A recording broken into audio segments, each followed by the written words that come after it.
नमस्कार दोस्तों, आपके अपने पसंदीदा YouTube चैनल झुमरी तलिया में आप सभी का स्वागत है। झुमरी तलिया बीच बीच में आपको कुछ ऐसी खबरों से रूबरू कराता है जिससे आप कुछ सीखें, कुछ जानें और कुछ बेहतर करें। कुछ ऐसा ही आज हम आपके बीच लेकर आए हैं जिसे आपको सीखना और समझना दोनों बेहद ज़रूरी है। हमारे साथ हमारे मेहमान, उनकी तारुफ कराने से पहले आपको बता दें कि वैश्विक कोरोना महामारी में जिस तरीके से पूरी दुनिया हिल चुकी है, उसके बाद दूसरी लहर से जैसे पीक से अब धीरे धीरे लोगों को राहत मिल रही है। बीच में ही ब्लैक फंगस जैसी बीमारी फिर से कदम रख दी है। ऐसे में चिंता की बात यह है कि लोग अब इससे कैसे बचें। हमारे साथ जो मेहमान हैं उनकी तारुफ करा दें। प्रोफेसर राजेंद्र प्रकाश मौर्य जी हमारे साथ मौजूद हैं। आइए उनसे बातचीत करते हैं। डॉक्टर साहब, हमारे दर्शकों को आप अपना पूरा परिचय बताइए, उसके बाद हम कार्यक्रम की शुरुआत करते हैं। मैं डॉक्टर राजेंद्र प्रकाश मौर्य, क्षेत्रीय नेत्र संस्थान काशी हिंदू विश्वविद्यालय में एसोसिएट प्रोफेसर एवं नेत्र, चोट, कैंसर व आक्लोप्लास्टी यूनिट का प्रभारी हूँ। डॉक्टर साहब, जिस तरीके से कोरोना की दूसरी लहर की पीक धीरे धीरे खत्म हो रही है और बीच में ब्लैक फंगस जैसी बीमारी आ गई, इसको आप किस रूप में देखते हैं और कैसे लोगों को इससे बचने की ज़रूरत है? देखिए, ब्लैक फंगस जिसे हम म्यूकोर माइकोसिस कहते हैं, ये कोई नई बीमारी नहीं है।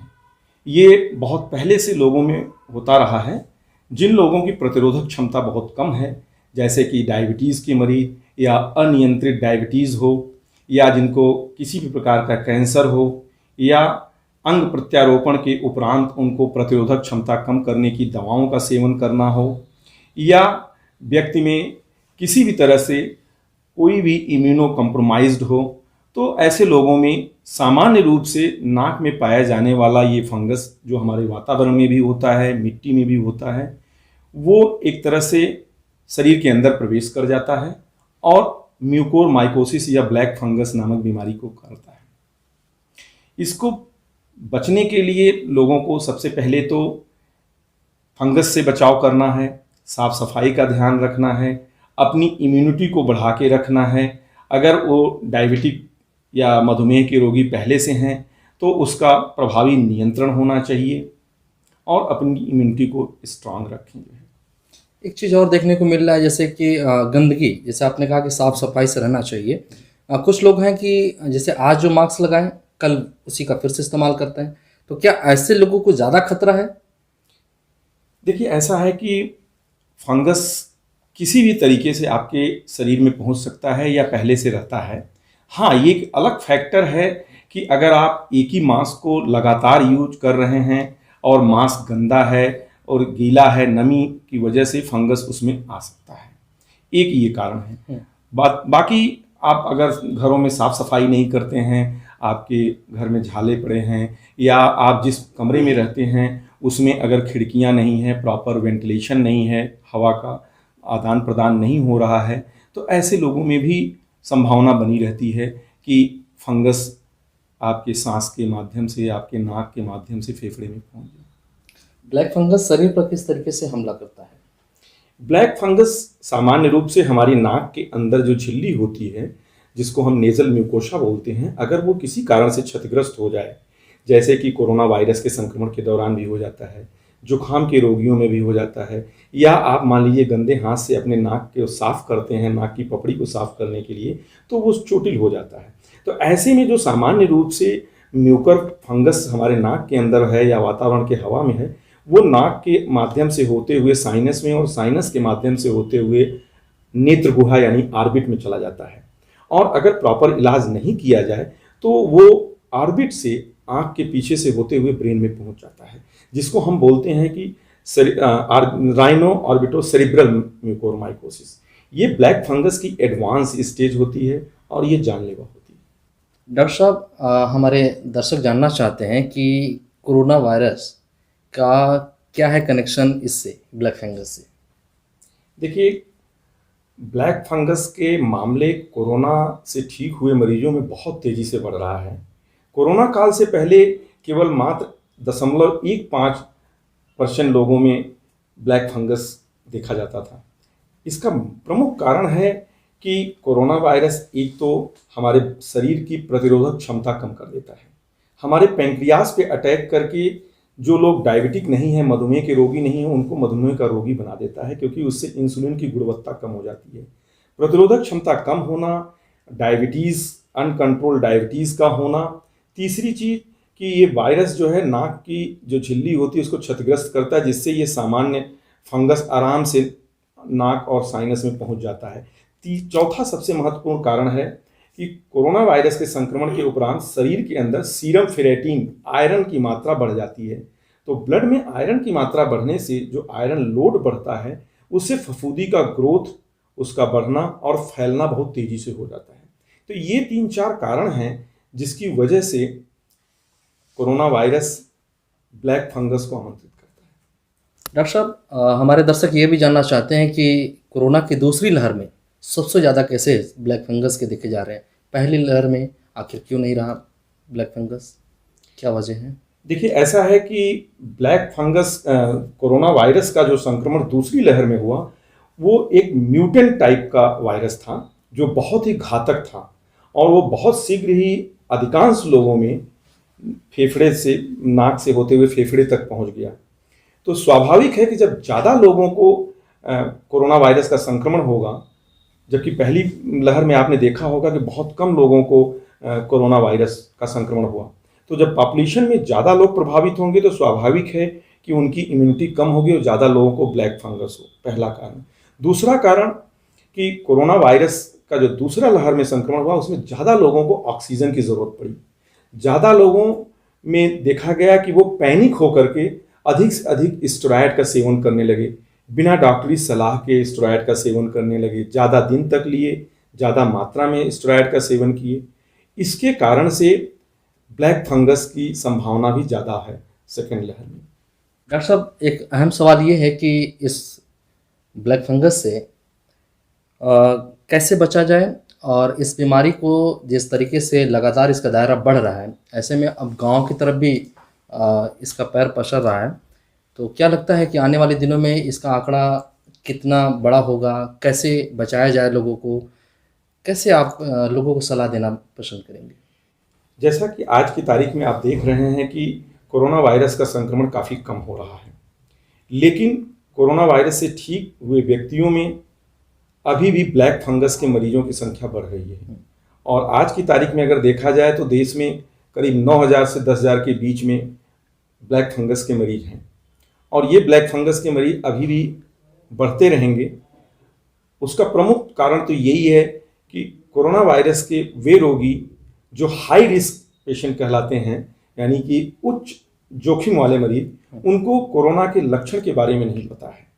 तो मैं तो यही कहना चाहूँगा कि कोरोना के इलाज के दौरान या उसके उपरांत जब अस्पताल से उनको छुट्टी दी जाती है, तो चिकित्सक उनको सर्वप्रथम जो प्रारंभिक लक्षण हैं ब्लैक फंगस के उसको बताएं, और ये भी कहें कि आपको जब भी कभी ये लक्षण प्रस्तुत हो तो आप तुरंत चिकित्सालय में जाएं। वो लक्षण हैं नाक का जाम होना, नाक में दर्द होना, आँख में दर्द होना, सर में दर्द होना, अचानक रोशनी का कम हो जाना, या नाक के अंदर से ब्लैक कलर के पानी का निकलना या रक्त मिला हुआ बलगम निकलना, एक तरफ का चेहरे में सूजन हो जाना, आँख की पलक का अचानक गिर जाना, या आँख बाहर की तरफ निकल जाए, चेहरे का कोई एक भाग सुन्न हो जाए, तो ये समझना चाहिए कि ये सब लक्षण जो है ब्लैक फंगस के हो सकते हैं।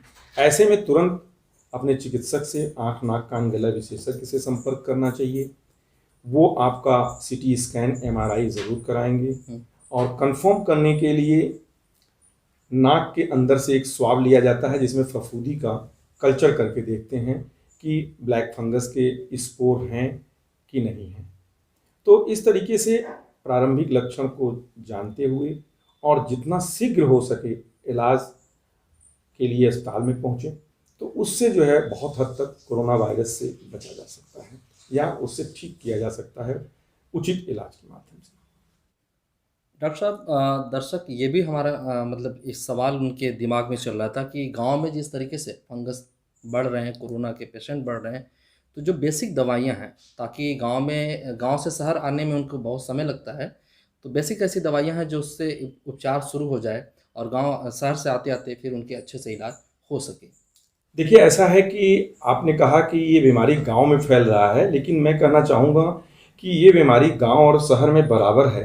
जिसकी प्रतिरोधक क्षमता कम है, इम्यूनिटी कम है, चाहे वो गाँव का हो, चाहे शहर का हो, उसको ब्लैक फंगस की संभावना बनी हुई है और रहेगी भी बनी। लेकिन गाँव में चूँकि लोग काम करते हैं, खेत में, मिट्टी में, पेड़-पौधों के संपर्क में हैं, या उनके घरों में भी जो है लकड़ियों का, इन सब चीज़ों का सेवन प्रयोग किया जाता है, तो ये समझिए कि वहाँ पे फंगस होने की संभावना ज़्यादा है। दूसरा सवाल आपका ये था उसमें कि कोई बेसिक दवा हो जिससे कि वो पहले से उपचार करें और बच सकें, तो मैं ये कहना चाहूँगा कि ब्लैक फंगस बहुत ही गंभीर खतरनाक बीमारी है, जानलेवा भी है। इसका इलाज घर पे कतई संभव नहीं है। जो भी दवाएं उपलब्ध हैं उसका चिकित्सालय में, अस्पताल में विशेषज्ञ के अधीन भर्ती होने के बाद ही उपचार किया जा सकता है। और सबसे पहले तो उसका कंफर्म करना, डायग्नोसिस करना ज़रूरी है कि व्यक्ति को ब्लैक फंगस है कि नहीं। ब्लैक फंगस के इलाज के लिए वैसे तो 3 पद्धतियां हैं। सबसे पहली पद्धति तो यही है कि व्यक्ति के शरीर के अंदर जो भी मृत पाए टिश्यू है, डेड टिश्यू है, उसको काट के निकाल दिया जाता है, जिसे हम डिब्राइडमेंट कहते हैं, जिससे कि फफूंदी का लोड कम हो जाता है, बीमारी बढ़ने की रफ्तार कम हो जाती है। दूसरा इलाज है कि एंटी फंगल दवाएं, फफूंदी नाशक दवाएं हैं, जिसमें बहुत महत्वपूर्ण दवा है लाइपोसोमल एम्फोटेरिसिन बी। ये लाइपोसोमल एम्फोटेरिसिन बी थोड़ी महंगी दवा है, लेकिन बहुत सुरक्षित दवा है और बड़ी कारगर दवा है ब्लैक फंगस म्यूकर के केस में। अगर ये लाइपोसोमल एम्फोटेरिसिन बी नहीं मिलता है, आजकल बहुत महंगा है। उसका थोड़ा क्या रेट है ये भी बताएं ताकि देखिए, जो मार्केट में गवर्नमेंट ने तय किया है या कंपनी तय करती है वो 7,000-8,000 के लगभग होता है। लेकिन चूंकि उपलब्धता नहीं है तो मार्केट में उसके दाम बहुत ज़्यादा हैं। लेकिन आपको बताना चाहूँगा कि गवर्नमेंट ने उसको अपने हाथ में ले लिया है, जिससे कि उसका काला बाजारी ना हो। तो लाइपोसोमल एम्फोटेरिसिन भी अस्पतालों में गवर्नमेंट उपलब्ध करा रही है। यदि वो नहीं मिल पाता है तो एक कन्वेंशनल ये एम्फोटेरिसिन भी होता है, उसको दिया जाता है। वो थोड़ा सस्ता होता है, वो करीब 400-500 का होगा, लेकिन उससे गुर्दे को क्षति पहुंचती है। इसीलिए एम्फोटेरिसिन बी कन्वेंशनल देने से पहले सीरम क्रिएटिनिन और गुर्दे के लिए ब्लड की जांच कराना, ब्लड यूरिया लेवल, ये सब करना बहुत ज़रूरी होता है।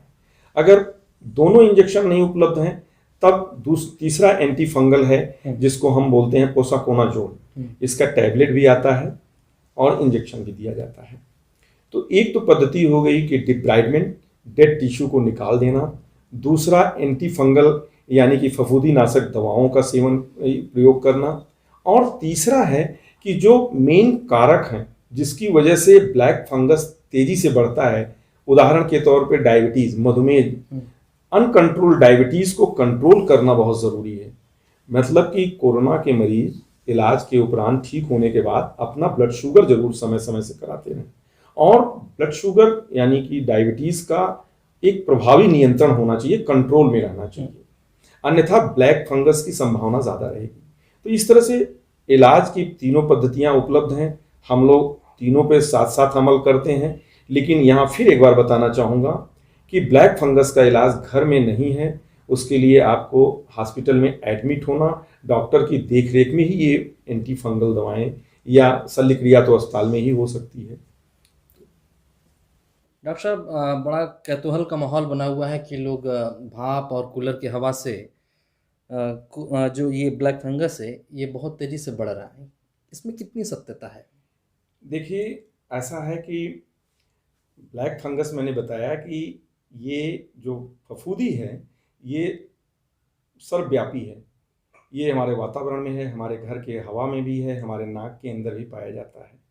हाँ, कूलर की हवा से ब्लैक फंगस का कनेक्शन इतना ही है कि अगर कूलर में आपने खस को नहीं चेंज किया है, पुराना खस लगा हुआ है, उसमें नमी है, उसमें धूल गर्दा बैठा हुआ है, तो फंगस के स्पोर जरूर होंगे।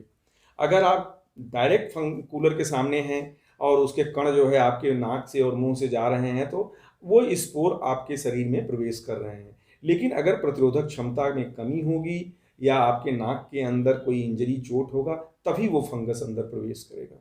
और जहाँ तक रही भाप की बात, भाप से बहुत ज़्यादा कनेक्शन मैं तो नहीं समझता हूँ है, क्योंकि जो भी आदमी भाप लेता है शुद्ध पानी से लेता है, और पानी को गर्म करने के बाद तो पानी भाप तो ऑलरेडी स्टरलाइज्ड होता है, शुद्ध होता है। तो मैं इसको एकदम नकार देता हूँ कि भाप से कभी भी ब्लैक फंगस नहीं होता।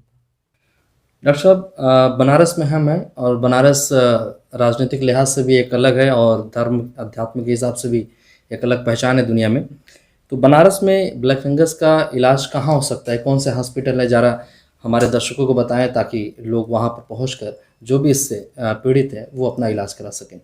आपके इसमें मैं एक लाइन जोड़ना चाहूँगा कि बनारस हमारा शिक्षा की नगरी है, सबसे पुरानी नगरी है, और आपको बता दूं कि चिकित्सा की भी सबसे पुरानी नगरी है। यहाँ पे भगवान धन्वंतरी का कर्मस्थल रहा है। तो बनारस आज भी जो है आधुनिक समय में भी चिकित्सा के लिए एक तरह से हब है। यहाँ लोग आते हैं इलाज के लिए, न केवल अपने उत्तर प्रदेश बल्कि मध्य प्रदेश, पूर्वांचल, नेपाल, सब जगह से यहाँ लोग आते हैं चिकित्सा। ब्लैक फंगस के इलाज के लिए बताऊं तो बनारस हिंदू यूनिवर्सिटी में ब्लैक फंगस के लिए एक अलग कमेटी बनाई गई है, एक अलग वार्ड बनाया गया है, post Covid anti fungal ward black fungus के लिए। और जिन लोगों का कोरोना निगेटिव होता है उसको उस वार्ड में रखा जाता है। उसमें करीब करीब 120 बेड हैं, बेड को बढ़ाया गया है अभी। और बीएचयू में ही जो कोविड पॉजिटिव हैं उनको सुपर स्पेशलिटी ब्लॉक में अलग से एक पूरा फ्लोर है, 4th फ्लोर, वो ब्लैक फंगस के मरीजों के लिए है जो ब्लैक फंगस के साथ साथ कोरोना पॉजिटिव हैं।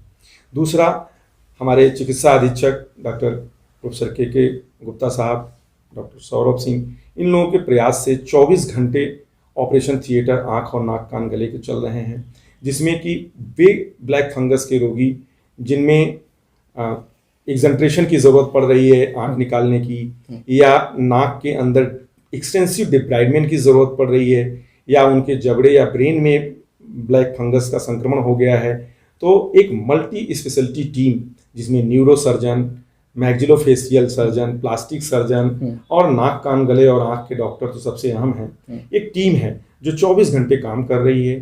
तो मैं समझता हूँ कि ब्लैक फंगस के लिए सबसे उचित और अच्छा इलाज का जगह है काशी हिंदू विश्वविद्यालय, सर सुंदरलाल चिकित्सालय।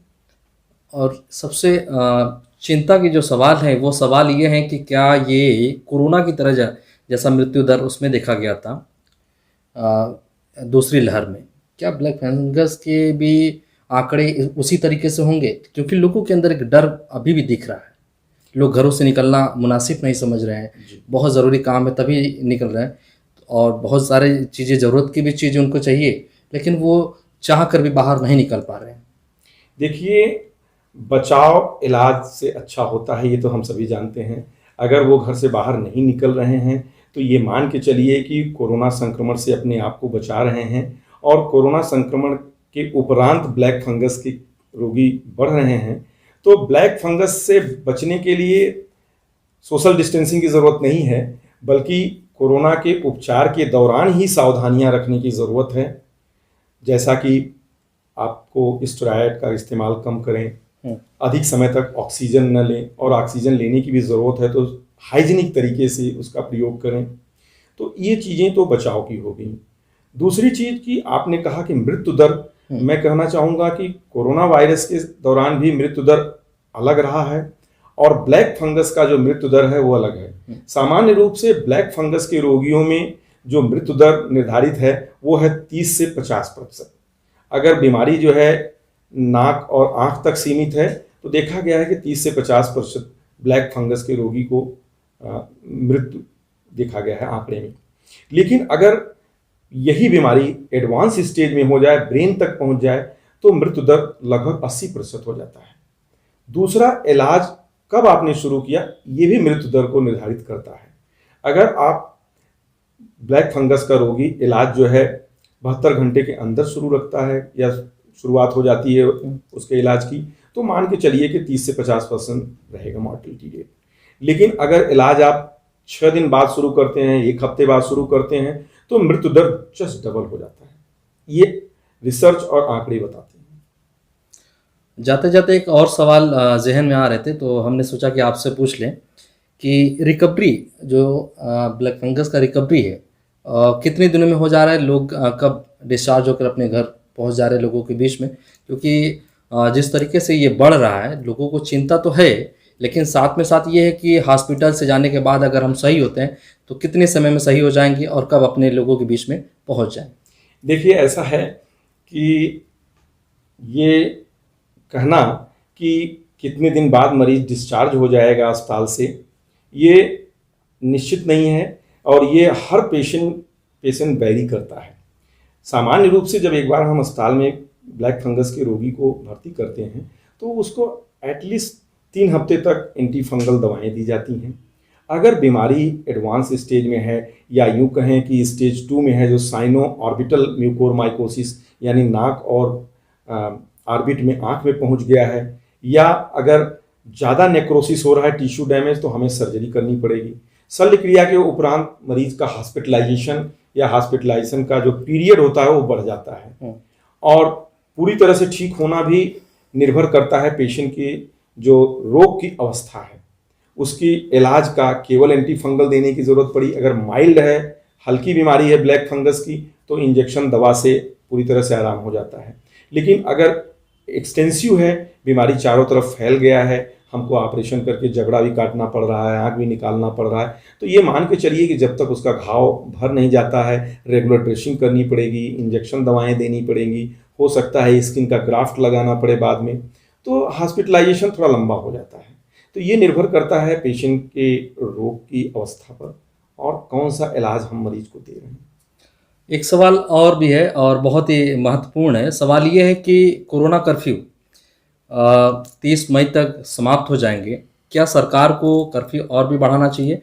क्योंकि जिस तरीके से आपने कहा कि ब्लैक फंगस का लगातार इजाफा हो रहा है या बढ़ रहा है पेशेंटों का दायरा, तो सरकार अगर कर्फ्यू फिर से बढ़ाती है तो लोगों को इससे राहत मिलेगा या फिर परेशानियां बढ़ेंगी?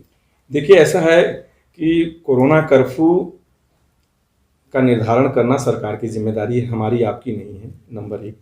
नंबर 2, चाहे लॉकडाउन हो चाहे कोरोना कर्फ्यू हो, ये ब्लैक फंगस के लिए नहीं है, ये कोरोना के संक्रमण को चेन को तोड़ने के लिए, रोकने के लिए है। तो जहाँ तक मैं देख रहा हूँ न्यूज़ से और जो ICMR का रिपोर्टिंग है उसके आधार से, तो कोरोना वायरस का संक्रमण कम हो रहा है। लेकिन कर्फ्यू, इन सब चीज़ों का निर्धारण जो है हमारी सरकार करेगी, जो पॉलिसी मेकर हैं वो करेंगे। लेकिन ब्लैक फंगस के लिए कोरोना कर्फ्यू की कोई ज़रूरत नहीं है, बस कोरोना के दौरान अपना उचित देखभाल और जो सतर्कता बरतनी है वो ज़्यादा है। ब्लैक फंगस में जो आँख निकालने की बारी आ जा रही है, क्या ये आँख निकालना ज़रूरत है, मतलब ज़रूरी है? देखिए, ऐसा है कि हमने आपको बताया कि ब्लैक फंगस की 3 अवस्था होती है। एक होता है साइनोनेजल म्यूकोरमाइकोसिस, जिसमें नाक और साइनस तक सीमित होता है, तो उसमें जो है केवल क्षतिग्रस्त पार्ट को डिब्राइड करके काट के निकाल देते हैं। दूसरी अवस्था होती है कि राइनो ऑर्बिटल म्यूकोरमाइकोसिस, जिसमें नाक से होते हुए हमारी नेत्र गुहा आँख के पीछे पहुंच जाता है फफूंदी या फंगस। ऐसे कंडीशन में अगर ज़्यादा नेक्रोसिस हो जाता है, मरीज की रोशनी चली जाती है, तो आँख निकालना ज़रूरी है। ये आँख निकालना इसलिए ज़रूरी है कि अगर व्यक्ति का ऑर्बिटल एग्जंट्रेशन, आँख के साथ नेत्र गुहा के सारी चीज़ों को, मांसपेशियों को, चर्बी को सब निकाल दिया जाता है। ये इसलिए किया जाता है कि बीमारी जो है, फंगस जो है, ब्रेन में न जाए, क्योंकि ब्रेन में जब जाएगा तो वो एक जानलेवा बीमारी होती है। तो आँख का निकालना या ऑर्बिटल एग्जंट्रेशन एक तरह से जीवन रक्षक शल्य क्रिया है। मैं तो ये कहना चाहूँगा कि जिस भी मरीज को अगर आपका चिकित्सक, नेत्र सर्जन कहता है कि नहीं आँख निकालने की आवश्यकता है, तो उस पर अमल करना चाहिए, उससे मरीज की जान को बचाया जा सकता है। एक सवाल और बनता है कि जो आँख और जबड़े की काटने की बात आती है, उसके बाद जो विकृति होती है उसको आप लोग क्या करते हैं, कैसे फिर? देखिए, ऐसा है कि एडवांस स्टेज में हमको आँख भी ऑर्बिट का एग्जंट्रेशन करना पड़ता है, नेत्र गुहा के अंदर सारा कंटेंट निकाल लेते हैं, जो भी स्ट्रक्चर है। साथ में अगर वो जबड़े में फैल गया है तो मैक्सिलोफेशियल सर्जन हमारी टीम में होते हैं, वो जबड़े का वो क्षतिग्रस्त पार्ट काट के निकाल देते हैं। उसके बाद जो कुरूपता आती है, विकृति आती है, या नेत्र गुहा की रिक्तता होती है, जो उसको सही करने के लिए, जिससे कि व्यक्ति समाज से अपने को आइसोलेटेड कटा हुआ न समझे या वो मानसिक रूप से विक्षिप्त न हो, उसके लिए हम लोग कई तरह का प्रोस्थेसिस का यूज करते हैं, जिसको हम लोग बोलते हैं ऑकुलर प्रोस्थेसिस, जिसमें कृत्रिम पत्थर की बनी हुई या सिलिकॉन की बनी हुई आंख को लगा देते हैं, या ऑक्लोफेशियल प्रोस्थेसिस होता है जिसमें जबड़े को सिलिकॉन मटेरियल का बना होता है, दूसरे साइड के जबड़े से एकदम मिलता जुलता होता है। वो एक तरह से क्रियात्मक तो नहीं होता लेकिन रचनात्मक सुधार किया जाता है। आजकल चश्मे में ही स्पेक्टिकल माउंट प्रोस्थेसिस आया है, यानी कि चश्मा लगा लेगा व्यक्ति तो दूसरी आंख सेम लगेगा कि जैसे जो नॉर्मल आई है उसकी तरह क्षतिग्रस्त आई है। तो वो व्यक्ति की सुंदरता को बनाए रखने के लिए, जिससे वो समाज में हीन भावना का शिकार न हो, तो आजकल ऑक्लोफेशियल प्रोस्थेसिस हम लोग शल्य क्रिया के कुछ महीने बाद मरीज को एडवाइस करते हैं। चलते चलते आप हमारे दर्शकों को सलाह दे दीजिए ताकि वो इस बीमारी से बच सकें। देखिए, मैं तो यही कहना चाहूँगा कि ब्लैक फंगस सभी लोगों को नहीं होता है, सभी कोरोना के मरीजों में नहीं होता। जो हाई रिस्क पेशेंट हैं, जिनको डायबिटीज़ है, जिनका डायबिटीज़ कंट्रोल नहीं है, जो लंबे समय तक ऑक्सीजन का सेवन किए थे या कोरोना के बाद जिनको वेंटिलेटर पर रखना पड़ा, ये लोग थोड़ा सा प्रारंभिक लक्षणों को पहचानें और समय से इलाज कराएं, क्योंकि ब्लैक फंगस का इलाज पूरी तरह से संभव है जब आप समय से इलाज के लिए पहुँचें। और मैं ये कहना चाहूँगा कि बहुत ज़्यादा घबराने, बहुत ज़्यादा पैनिक होने की ज़रूरत नहीं है, और घर पे इसका इलाज नहीं है। ना तो गैर विशेषज्ञ चिकित्सक से इसका इलाज कराएं। ब्लैक फंगस होने पर आप सुपर स्पेशलिटी या सुपर स्पेशलिस्ट डॉक्टर, IENT के डॉक्टर या मैक्सिलोफेशियल प्लास्टिक सर्जन, इनको अवश्य दिखाएं और जो सही राय हो उस पर अमल करें। यही मैं सुझाव देना चाहूँगा। तो आप सुन रहे थे डॉक्टर राजेंद्र प्रकाश मौर्य जी, जो BHU के डॉक्टर हैं और नेत्र सर्जन हैं। पूर्वांचल में इनकी एक अलग पहचान है और आपको बहुत ही अच्छे से सलीके से आपको पूरी बात बताएं किस तरीके से आपको बचना है इस बीमारी से, क्योंकि जिस तरीके से लगातार ये बीमारी बढ़ रहा है, इसका सिर्फ एक ही इलाज है, वो डॉक्टर से आप परामर्श लेकर उसका सही इलाज करा सकते हैं। आपको एक अहम बात बता दें कि हमारी पूरी टीम मास्क का इस्तेमाल रोज़ाना करती है, लेकिन इस वीडियो को शूट करने के लिए सिर्फ मास्क को हटाया गया था। तो आप भी मास्क लगाएं और 2 गज की दूरी बेहद ज़रूरी है। आपसे इजाज़त लेने से पहले हम आपको बता दें कि हमारे इस चैनल को आप सब्सक्राइब करें और बेल आइकन दबाना न भूलें। आप मास्क लगाइए, 2 गज की दूरी बना कर रहिए, तभी हम सब बच सकते हैं और इस कोरोना महामारी से जीत हासिल होगी।